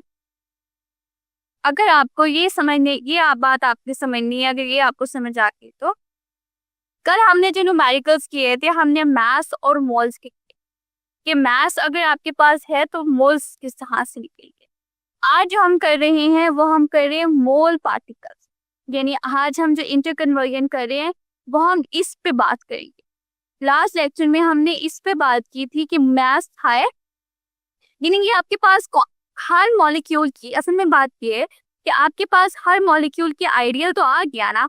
अब 48 ग्राम 1 मोल के इक्वल है। ये मेरे पास मुझे पता लग गया कि अगर मेरे पास 48 ग्राम है तो वो 1 मोल के इक्वल है। लेकिन मैं कहूँ अगर मेरे पास 96 ग्राम है, ऑफ कोर्स की क्वांटिटी डबल हो रही है, सो वो मोल के इक्वल हो जाएगा। बट मैं उसको कहती हूँ कि नहीं, आप क्वांटिटी को मैं हाफ कर रही हूँ, मैं कह रही हूँ कि नहीं 24 ग्राम ले रही हूँ मैं, तो वो आपके हाफ मोल के इक्वल हो जाएगा। तो इस तरह से बाकी सारी क्वांटिटीज चेंज हो जाए। इसी तरह के 1 मोल में इतने पार्टिकल्स हैं, आप 2 मोल लोगे तो ऑफ कोर्स पार्टिकल की तादाद भी बढ़ जाएगी। सो ये स्टैंडर्ड आपके पास ये आ गया। अब उसके बाद आप किसी भी तरह के एलिमेंट के कोई भी मॉलिक्यूल के मोल्स निकालो, मास निकालो, मास आपके पास है, आप मोल्स निकालो, मोल्स आपके पास है, आप मास निकालो, आप पार्टिकल्स निकालो। ठीक है, अब आपके पास नेक्स्ट है more particle calculation, calculating the number of atoms in a given moles. आपको मोल्स दिए हुए हैं, आपने क्या करना है, नंबर ऑफ एटम्स निकालना है। ये तो बहुत आसान है। पहली एग्जांपल क्या है, zinc is a silvery metal which is used to galvanize steel to prevent corrosion. How many atoms are there in 1.25 moles of a zinc? Zinc के 1.24 मोल्स में कितने जिंक प्रेजेंट, कितने एटम्स प्रेजेंट। सेकंड भी, a thin foil of aluminium is used as wrapper in a food industry. वो wrapper का मतलब ये जो रैपर्स आपके पास बेसिकली होते हैं, आप लेज है या इसके अलावा जितने भी आपके पास स्नैक्स हैं, तो उसकी जो इनसाइड है ना वो सिल्वरी टाइप की होती है, वो एल्यूमिनियम। तो जो एल्यूमिनियम की जो पैकेजिंग है वो हम फूड इंडस्ट्रीज में यूज करते हैं। How many atoms are present in a foil that contain 0.2 moles of aluminium. Simple, हमने देखने सबसे पहले जिंक की बात करनी है। तो जो 1 मोल ऑफ जिंक है, किसी भी क्वांटिटी का जो 1 मोल है of zinc, that is equal to 6.022 cross 10⁻23 atoms of zinc. Atoms of zinc. लेकिन उसमें जिंक की कितनी क्वांटिटी पूछी है, उन्होंने आपसे 1.25 पूछी है। तो मैं क्या करूंगी, सिंपली आप इस इक्वेशन को 1.25 से मल्टीप्लाई करोगे तो 1.25 moles of zinc is equal to 1.25 multiplied by 6.022 cross 10⁻23। आप इसको सॉल्व करो। 1.25, let me solve it. So it becomes 7.52 cross 10⁻23। Simple. अब नेक्स्ट में उन्होंने आपसे एल्यूमिनियम की बात की और एल्यूमिनियम ने कहा है 0.2 मोल्स। एल्यूमिनियम में उन्होंने आपको कहा कि 0.2 मोल्स। तो एल्यूमिनियम, तो 1 मोल ऑफ एल्यूमिनियम में कितने पार्टिकल्स हैं? 1 mole of aluminium has 6.022 cross 10⁻23 atoms of aluminium, but 0.2 moles of aluminium. आप सिंपली क्या करोगे, 0.2 को मल्टीप्लाई कर दोगे 6.22 cross 10⁻23। So let me use or let me calculate 6.0222 is equal to 1.20 cross 10⁻23 particles। इस तरह से आपके पास कितने भी मोल्स दें, आपने सिंपली क्या करने हैं, उनके पार्टिकल्स कैलकुलेट करने। जो नेक्स्ट एग्जांपल्स है they are also same. Methane is a major component of a natural gas. Methane आपके पास नेचुरल गैस का बहुत ही मेजर कंपोनेंट है. How many molecules are present in a 0.45 moles of a pure sample of methane. कि आपके पास 0.5 moles of methane है, तो इसमें कितने मीथेन के पार्टिकल्स प्रेजेंट होंगे. At a high temperature, second question, at a very high temperature the hydrogen sulfide, which is H2S gas, given off by a volcano means Atishtisha, is oxidized by air to sulfur dioxide, SO2. Sulfur dioxide reacts with the water to form an acid rain. How many molecules are there in 0.25 moles of sulfur dioxide? अब simple वही उन्होंने आपसे 0.5 moles पूछे methane के. 1 mole of methane contains, यहाँ पे आप देखिए, तो 1 mole of methane contain 6.022 cross 10⁻23 molecules. 0.5 से आप 0.5 मल्टीप्लाई कर दोगे तो वो आपके पास मॉलिक्यूल्स आ जाएंगे. नेक्स्ट आपके पास सल्फर डाइऑक्साइड के मोल्स थे, अब ये मॉलिक्यूल है, आप इसे मोल से कैलकुलेट करोगे तो उतने आपके पास मॉलिक्यूल्स आ जाएंगे. सिंपली आपने इसको कैलकुलेट कर देना. नेक्स्ट है हमारे पास, अच्छा अब नेक्स्ट उन्होंने थोड़ी सी स्ट्रैटेजी को चेंज किया है. उन्होंने स्ट्रैटेजी चेंज की है. अब वो आपसे नेक्स्ट एग्जांपल में क्या कह रहे हैं, अब वो आपको मोल नहीं दे रहे, वो आपको पार्टिकल्स दे रहे. ठीक है, मोल नहीं दे रहे, वो आपको पार्टिकल्स दे रहे. एक जनरल कन्वेंशन है कि जो चीज आपने फाइंड आउट करनी है वो आप लेफ्ट साइड पे लिखते हो, राइट साइड पे लिखते हो, नहीं सॉरी माय राइट साइड पे आप लिखते हो, और जो चीज आपको पता है वो आप लेफ्ट साइड. जैसे 6.022 क्रॉस 10⁻23 पार्टिकल्स 1 मोल बना रहे हैं. ठीक है, हमारे पास कितने पार्टिकल्स हैं. नेक्स्ट पार्टिकल क्या है, 3.011 क्रॉस 10⁻23.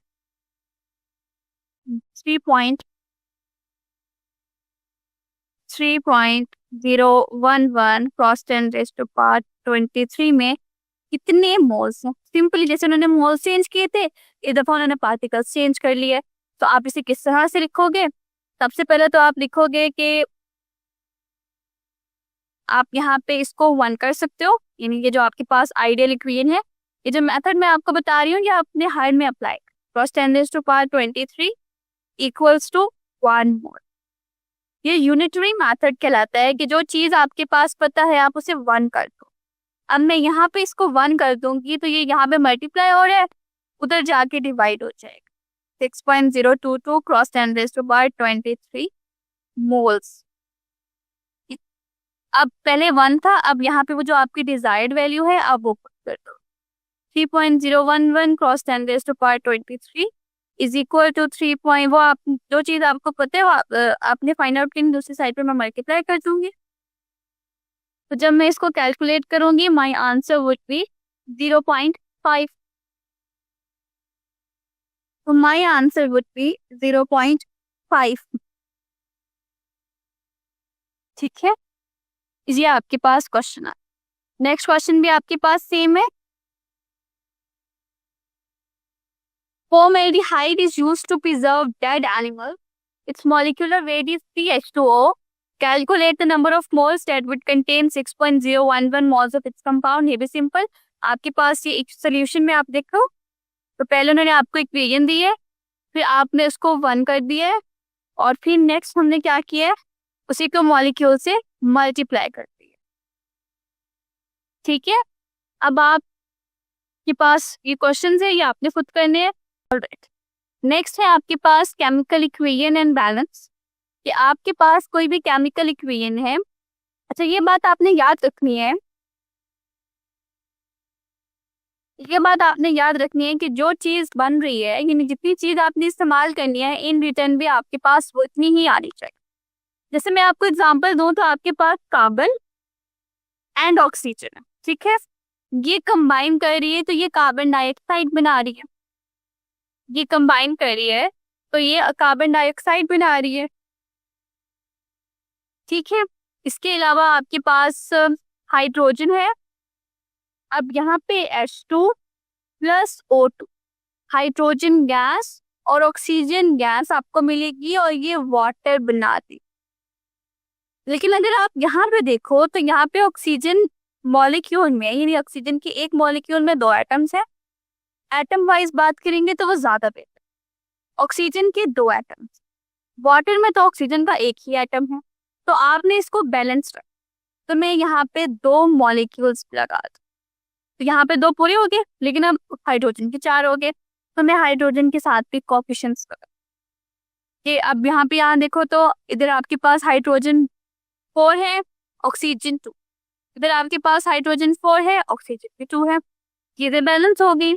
तो ये चीजें आप थोड़ा साइड पे बैलेंस करनी, इसी को हम केमिकल इक्वेशन बैलेंसिंग बोलते हैं।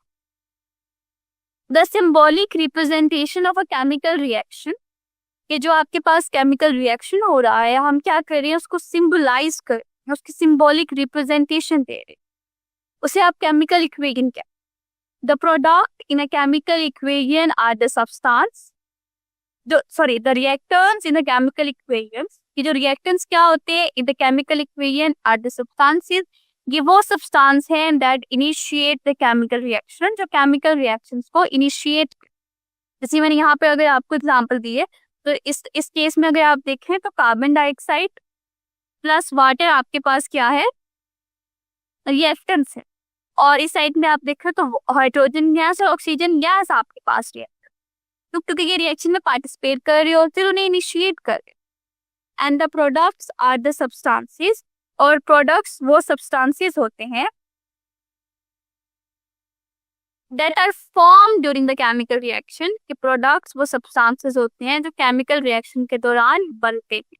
तो प्रोडक्ट है आपके पास, कार्बन डाइऑक्साइड बन रही है, वाटर बन रहे हैं, तो ये आपके पास प्रोडक्ट्स के। The reactants are always return,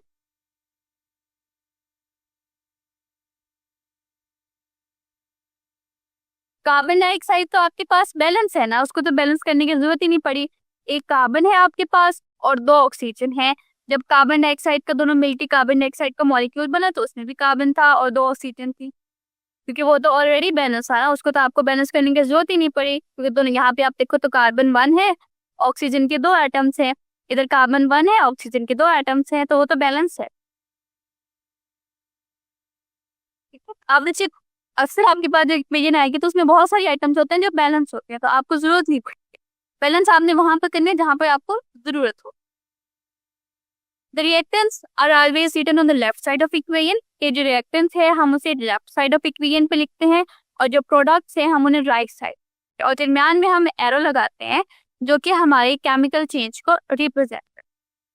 for writing the chemical equation follow the following step, जब आपने केमिकल इक्वेशन लिख रहे हैं तो आपके पास ये स्टेप्स होने चाहिए। Identify reactant and product and right word equation for the reaction, represent the chemical equation is, आपने इस तरह से द रिएक्टेंट, फिर एरो, और देन आपने product. Right the symbols and the formulas for reactants and product, आपने ये नहीं लिखना कि कार्बन डाइऑक्साइड, आप इस तरह से नहीं लिखोगे कि कार्बन और प्लस ऑक्सीजन, ये केमिकल इक्वेशन नहीं होगी, आप ऐसे थोड़े थ्योरी में लिखोगे, आपने उनको सिंबल से और उनके फॉर्मूला से उनको रिप्रेजेंट करना। Indicate their physical state in parallel, अब जैसे मैंने आपको कहा कि यहाँ पर हाइड्रोजन गैस और ऑक्सीजन गैस आपस में रिएक्ट कर, मैं दोबारा लिखूं, हाइड्रोजन गैस और ऑक्सीजन भी गैस की फॉर्म में होती है ना, ये आपस में रिएक्ट करती है तो ये वाटर बनाती है। अब हाइड्रोजन हमारे पास गैस है, तो आप इसको इस तरह से जी और स्मॉल रिप्रेजेंट्स में रिप्रेजेंट करो, इधर भी जी और इसको स्मॉल रिप्रेजेंट से बैलेंस करो। बट जो वाटर बनेगा वो तो लिक्विड है ना, तो वाटर को आप एल से रिप्रेजेंट कर दोगे, तो ये स्मॉल पैरेंथेसिस, जो स्मॉल पैरेंथेसिस होती है हम इन्हें यूज करते हैं सॉलिड्स किसी भी फिजिकल स्टेट को रिप्रेजेंट करने के लिए। अब ऊपर वाली एग्जांपल में भी कर लेते हैं, इसमें कार्बन हमारे पास सॉलिड फॉर्म में होता है, अब जो कार्बन है वो हमारे पास सॉलिड फॉर्म में होती है, यहाँ पे ऑक्सीजन जो है वो गैस की फॉर्म में होती है, मैं जी दे दूंगी, कार्बन डाइऑक्साइड बनती है वो भी गैस होती है, उसे मैं जी मिली। सो इस तरह से आपने इनकी सिंबल लगा दी। अब आप एग्जांपल देखिए, coal plus oxygen carbon dioxide, carbon oxygen और कार्बन डाइऑक्साइड, ये हम बोर्ड पे डिस्कस कर चुके। नाउ आप बैलेंस करते हैं, balancing the chemical equation. One chemical reaction only changes the arrangement of atoms in the chemical equation। अब हम chemical equation को किस तरह से बैलेंस कर सकते हैं? A chemical equation only changes the arrangement of, chemical equation में क्या होता है कि atoms की arrangement change, दो atoms जो आपस में combine है अब वो आपस में टूट जाते हैं, या तो दो मिलकर मिल जाते हैं और एक नया कंपाउंड, ये आपके पास केमिकल। तो आपने दोनों साइड पे जो नंबर ऑफ एटम्स की काउंटिंग है वो सेम है। और chemical reaction only changes the arrangement of atom, ये जो केमिकल रिएक्शन है वो तभी चेंज होगा जब केमिकल रिएक्शन वो होता है जिसमें सिर्फ arrangement of atoms change, the number of atoms remains the same, जो नंबर ऑफ एटम्स हैं वो same. Count the number of atoms of each type in the following equation, carbon plus oxygen into product. Reactant में देखें तो 1 carbon के atom है, product में भी 1 कार्बन का एटम। रिएक्टेंट में 2 कार्बन के एटम है, प्रोडक्ट में भी 2 कार्बन के atom. Note that the number of atoms of each type are the same of the reactant side and the product side. Such a reaction is called balanced chemical. ऐसी equation को हम क्या कहते हैं? Balanced chemical. How can you balance a chemical reaction? It is unbalanced. Like अगर वो unbalanced है तो आप इसे क्या कर सकते हो? उन्हें अगर वो unbalanced नहीं है, अगर वो unbalanced है तो आप इसे बैलेंस कैसे कर सकते?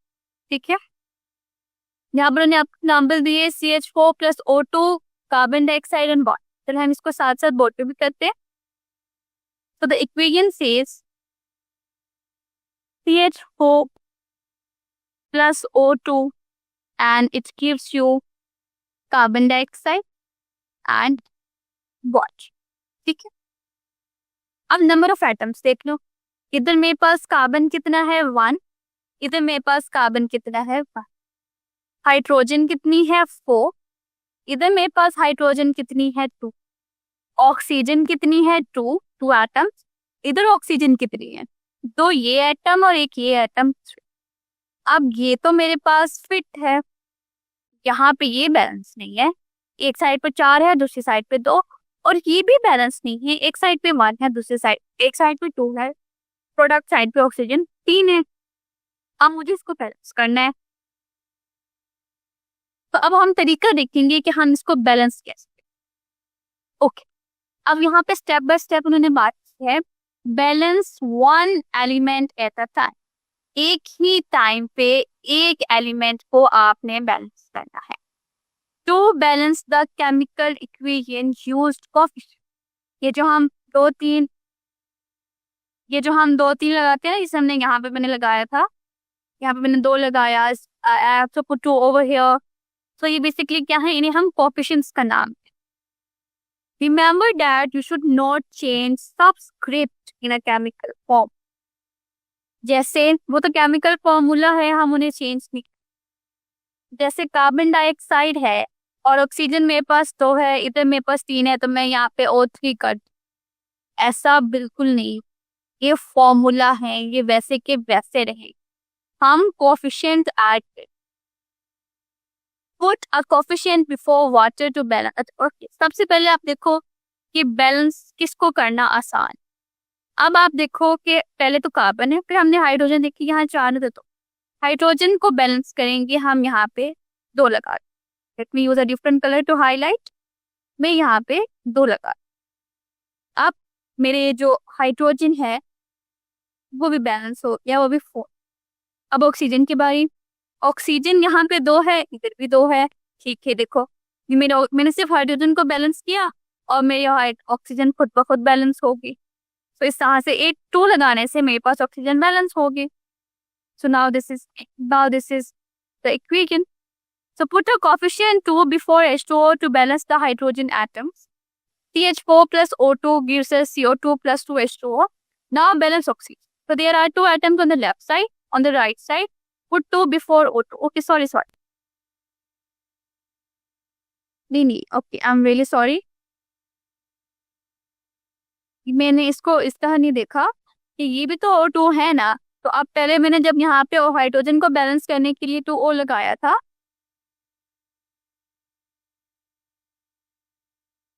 यहाँ पे 2 हाइड्रोजन को लगाया था, तो वो जब मैंने हाइड्रोजन के लिए 2 लगाया, तो वो ऑफ कोर्स कि वो पूरा मॉलिक्यूल है, तो वो पूरा आएगा। यानी अगर हाइड्रोजन के साथ में 2 लगा रहे हैं तो वो ऑक्सीजन के साथ भी कंसीडर होगा, क्योंकि मैं पूरे मॉलिक्यूल के साथ लगा।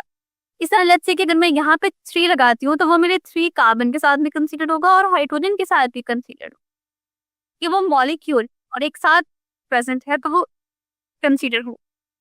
अब मैंने यहाँ पे 2 लगाया, तो यहाँ पे मेरे पास 4 हो गया ऑक्सीजन। अब आप उसको करने के लिए मैं यहाँ पे 2 लगा देती हूँ, तो यहाँ 2 हो। अब मेरे पास जो ऑक्सीजन है वो भी बैलेंस। ठीक है, नेक्स्ट हम बात करते हैं एक्सप्लोरिंग द आयोनिक। हम क्या करते हैं, आयोनिक इक्वेशन को एक्सप्लोर कर।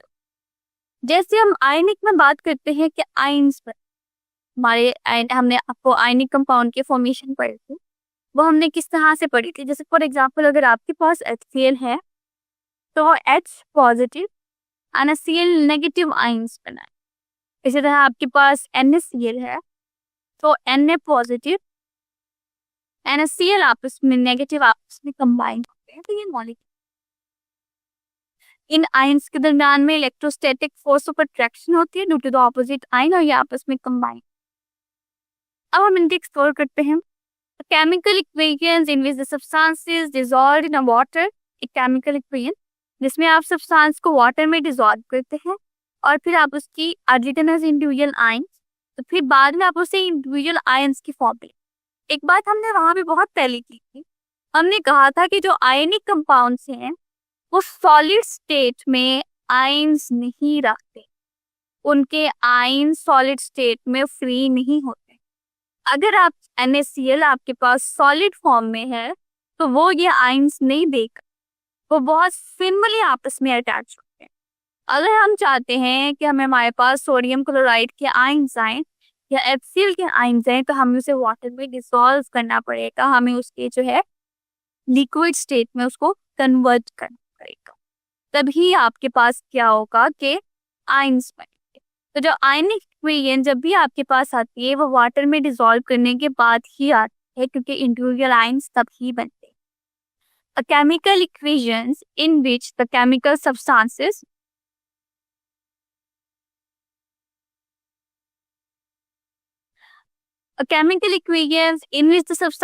dissolved in a water are written as individual ions is called as ionic। कि अगर आपके पास एक केमिकल इक्वेशन है और आप उसे वाटर में डिसॉल्व करोगे तो वो अपने इंडिविजुअल आयंस में आ जाएगा। NaHCl H पॉजिटिव और Cl नेगेटिव में आ जाएगा। NaCl आपके पास NaCl नेगेटिव में आ जाएगा। एक और एग्जांपल है NaOH की, सोडियम हाइड्रोक्साइड NaOH, ये अपने इंडिविजुअल आयंस देगा Na positive and OH negative, ये आपके पास आयंस आ जाएंगे। ये जैसे फॉर एग्जांपल सबसे पहले तो आपने ये इक्वेशन देखनी है।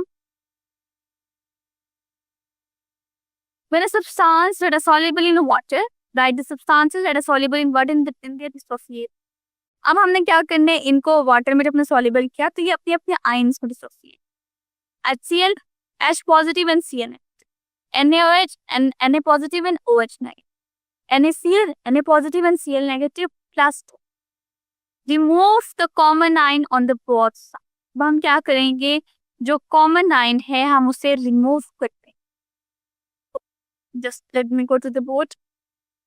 ये हमारे पास क्या है, they are asking that we have a chemical equation called as HCl plus NaOH. It gives to form NaCl and water. हमने इसको क्या किया, वाटर में डिसॉल्व किया, ये अपने अपने आयंस में कन्वर्ट हुए।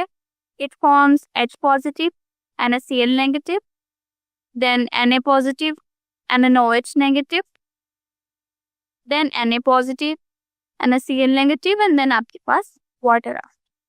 अब नेक्स्ट स्टेप आपने क्या करना है, कॉमन आयंस को रिमूव करना है। Na पॉजिटिव इस साइड पे था, Na पॉजिटिव इस साइड पे, Cl नेगेटिव इस साइड पे है, Cl नेगेटिव इस साइड, बाकी इक्वेशन क्या बची, H positive OH negative combines form what? That is the equation. That is basically called as ionic. Remove the common ion from the both side. दोनों side से जो आपके पास कॉमन आयन है हम उसे रिमूव करेंगे. These ion do not actually take part in the chemical reaction are called spectator ion. Write the net ionic equation. ये आपके पास net ionic equation है.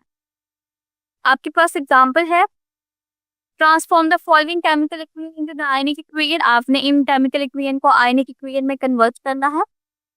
Mg plus H2SO4 and it gives MgSO4 plus H plus H. अब यहाँ पे important बात क्या है, उन्होंने मैग्नीशियम के साथ सॉलिड लिखे है. H2SO4 आपके पास एक्वस है और जो हाइड्रोजन है वो आपके पास गैस. अब मैंने क्या कहा था आपको कि जो आपके पास आयंस होते हैं सॉलिड फॉर्म में वो प्रेजेंट नहीं होते. अब ये जो मैग्नीशियम सॉलिड फॉर्म में है ये कन्वर्ट नहीं होगा आयंस में, ये वैसे का वैसा रहेगा.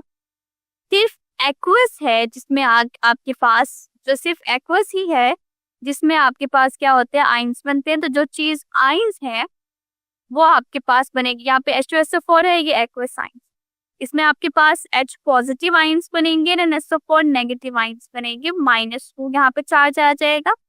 H positive to H positive आप बैलेंस करने के लिए. Mg है so it becomes Mg2 positive and SO4 -2 negative. Again मैंने आपको बोला कि सिर्फ एक्वस में आयंस आएंगे, सॉलिड गैस में नहीं आएंगे. हाइड्रोजन गैस वैसे की वैसी रहेगी. अब आप क्या करोगे, कैंसिलेशन कर दोगे आयंस की. आपके पास क्या है, यहाँ पे कॉमन आयन कौन सा है, SO4 एंड SO. यहाँ पे मैग्नीशियम अपने आयंस में नहीं कन्वर्ट होगा क्योंकि वो सॉलिड फॉर्म में है. अब आप इसकी नेट इक्वेशन लिख दोगे जो बाकी बच जाएंगी. Mg plus 2H positive, it gives Mg2 positive plus H2 and then hydrogen gas. ये आपको पता कैसे चलेगा कि ये पॉजिटिव और नेगेटिव है, वो तो आप जब आयंस पढ़ेंगे, हमने केटाइंस और एनाइंस पढ़े हुए थे, वहां पर आपके पास लिस्ट प्रेजेंट थी कि SO4 पे नेगेटिव चार्ज है, Mg पे 2 पॉजिटिव है. या बहुत डिटेल में बात कर चुके हैं कौन से एलिमेंट्स हैं जो एटम्स को लूज करते हैं, वो पॉजिटिव आयंस के टाइम देते हैं, उनकी नेचर क्या क्या है, वहां पे आपके पास लिस्ट थी. तो आपने वो लिस्ट याद कर, वो आपको आगे नेक्स्ट चैप्टर्स में हेल्प आउट करें. नेक्स्ट है आपके पास molecular and structural form.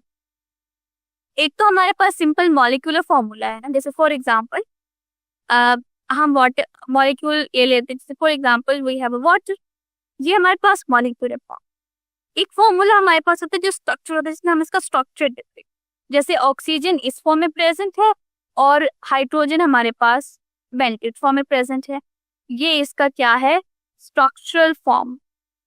Secondly हमारे पास कार्बन डाइऑक्साइड है, तो ये लीनियर फॉर्म में प्रेजेंट है. Carbon double bonded with oxygen, carbon double bonded with oxygen, ये हमारे पास इस फॉर्म में प्रेजेंट आती है.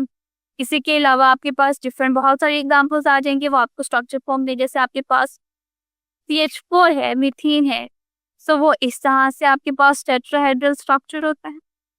अब आपके पास C2H4H6 है, तो यहाँ पे H इस तरह से दो कार्बन कार्बन्स कंबाइन होती है एंड देन उनके साथ हाइड्रोजन अटैच. ये आपके पास structure form. Structure formula of a compound shows the arrangement of an atom present in. ये जो स्ट्रक्चर फॉर्मूला है आपका, वो आपको अरेंजमेंट बताता है एटम्स की जो उसमें present. Whereas the molecular formula shows the number of atoms of each element. कि जबकि जो molecular formula है वो आपको बताता है कि हर element के कितने number of atoms. For example, the structure formula of an N-butane is CH3. पहले तो normal जो chemical formula था वो that is CH4. ये आपके पास normal chemical form. और आप इसको इस तरह से combine करोगे तो ये आपके पास structure. How can you right the molecular formula of a compound form structure formula, कि अगर आपके पास स्ट्रक्चर फॉर्मूला गिवन है, आप क्या करोगे, उसका मॉलिक्यूलर फॉर्मूला किस तरह से लिखोगे। Identify the different types of atom present in the structure formula. सबसे पहले तो आप क्या करोगे कि आपके पास जो different types of atoms present है, उनको आपने क्या करना है, उनको आइडेंटिफाई करना है। सेकेंड, आप उनके सिंबल्स लिख दोगे एक लाइन में, फिर आप उनको काउंट करोगे कि स्ट्रक्चर फॉर्मूला में कितने एटम्स है और आप उसको सब्सक्रिप्ट फॉर्म में लिख दो। चलिए हम इसको करके देखते हैं। ये एग्जांपल तो आपके पास गिवन है, जैसे फॉर एग्जांपल जैसे CH3 CH2 CH2 ऑक्सीजन। मैं देख रही हूँ कि मेरे पास कार्बन है, हाइड्रोजन है एंड ऑक्सीजन। कार्बन मेरे पास कितनी है, 1 2 3, आई हैव 3 कार्बन, उसको मैं सब्सक्रिप्ट में लिख दूँ। हाइड्रोजन काउंट करूंगी, 3 + 2 5 + 2 7 + 8, और ऑक्सीजन मेरे पास 8 है। ये स्ट्रक्चर फॉर्मूला था, मैंने उसका मॉलिक्यूलर फॉर्मूला। या आप एग्जांपल देखो, CH3 CH2 OH। मेरे यहाँ पे कार्बन, हाइड्रोजन और ऑक्सीजन प्रेजेंट है। कार्बन कितनी प्रेजेंट है, 2, हाइड्रोजन 3 + 2 5 एंड +1 6, और ऑक्सीजन 1 ही प्रेजेंट। सेकंड पे आप देखो, carbon, hydrogen and nitrogen. Carbon, hydrogen and nitrogen. Carbon कितनी प्रेजेंट है, 2 over here, hydrogen 3 + 2 5 and +2 7, and nitrogen आपके पास 1 ही। आप कुछ नहीं लगाओगे तो इसका मतलब 1 ही। Then you have CH3 CO CH3। Then you have, आपके पास कार्बन कितनी है, 3, hydrogen 6 over here and oxygen 0। ये बात आपके पास। तो उम्मीद है अब आपको ये पूरा टॉपिक समझ आ गया होगा एंड इससे आपकी एग्जाम की तैयारी मुकम्मल हो गई है। वापसी कमेंट सेक्शन में हमने यहाँ पे फ्री के नोट्स डाले हुए हैं टॉपर बच्चों के, तो वो नोट्स जाके आप गूगल ड्राइव की लिंक से वसूल कर लें। और अब बात आती है एंड ऑफ चैप्टर क्वेश्चंस की। ये हम यूट्यूब पे नहीं कराते। ये आप देख रहे हैं हमारे इतने बच्चों के मार्क्स क्यों आए, वो इसलिए क्योंकि आपको कॉन्सेप्ट आता है लेकिन उसका जवाब नहीं लिखना आता, इसलिए बहुत सारे बच्चों के मार्क्स नहीं आते। शॉर्ट आंसर लॉन्ग आंसर के जवाब कैसे लिखते हैं, पेपर पे लिखते कैसे, पेपर अटेम्प्ट कैसे करते हैं। इसलिए तो हमारी रिवीजन बैच आई हुई है। रिवीजन बैच में हम आपको सिखाते हैं कि जवाब कैसे लिखते हैं, पेपर कैसे अटेम्प्ट करते हैं। ये कोई नहीं सिखाता आपको पूरे पाकिस्तान में। और साथ में हम आपको 3 गेस्ट पेपर देते हैं, जिससे हमारा आधे से ज़्यादा 70% पेपर तो लग ही जाता है। तो इसलिए तो हमारे इतने सारे बच्चे हैं जिनके 90% से ज़्यादा मार्क्स आ जाते हैं। तो अगर आप हमारी रिवीजन बैच ज्वाइन करना चाहते हैं ताकि आपके भी 90% से ज़्यादा मार्क्स आएँ, तो आप ज्वाइन कर सकते हैं। पाकिस्तान की बेस्ट फैकल्टी है यहाँ पे। 800 रुपये आपने ये दे दिए, 2 महीने हम आपको A to Z सारी तैयारी करा लेंगे। और अगर आप सारे सब्जेक्ट्स के लेना चाहते हैं तो ये 3000 रुपये होंगे 7 सब्जेक्ट्स के। तो आप हमें इस व्हाट्सएप नंबर पे मैसेज कर लें, हम आपको रिवीजन बैच में ऐड कर लेंगे और आपको सिखाएंगे कि बोर्ड में टॉप कैसे करते हैं।